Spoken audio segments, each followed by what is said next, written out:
मेरा नाम सोनू कंवर, कक्षा 7 है। कलयुग समाज के अशुभ लक्षण।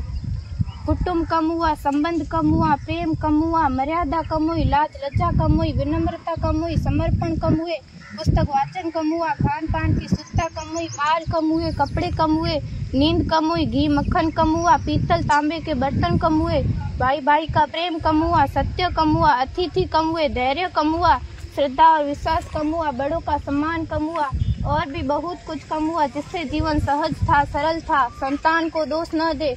बालक या बालिका को इंग्लिश मीडियम में पढ़ाया, अंग्रेजी बोलना सिखाया, बर्थडे और मैरिज एनिवर्सरी जैसे जीवन के शुभ प्रसंगों को अंग्रेजी कल्चर्स के अनुसार जीना ही श्रेष्ठ माना।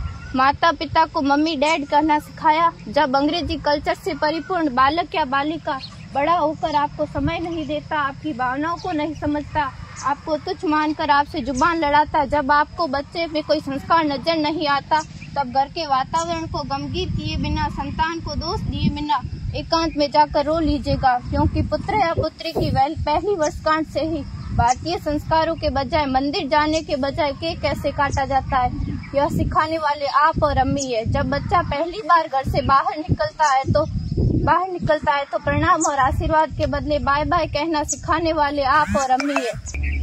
हम परीक्षा देने जाते समय इष्ट देव बड़ों के पैर छूने के बदले बेस्ट ऑफ लक कहकर परीक्षा भवन तक छोड़ने वाले आप और अम्मी है। बालक या बालिका के सफल होने पर घर में परिवार के साथ बैठकर खुशियां मनाने के बदले होटल में पार्टी मनाने की प्रथा को बढ़ावा देने वाले आप और अम्मी है। बालक या बालिका के विवाह के पश्चात कुल देवता देव दर्शन भेजने से पहले हनीमून के लिए फॉरेन टूरिस्ट स्पॉट भेजने की तैयारी करने वाले आप और अम्मी है। ऐसी कई ढेर सारी अंग्रेजी कल्चर्स को हमने जाने अनजाने स्वीकार कर दिया है।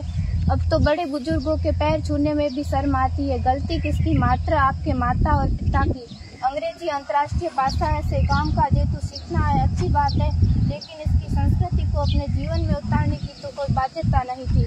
अपनी समृद्ध संस्कृति को त्याग कर नैतिक मूल्यों, मानवीय संवेदनाओं से रहित अन्य सभ्यताओं की जीवन शैली अपनाकर हमने क्या पाया?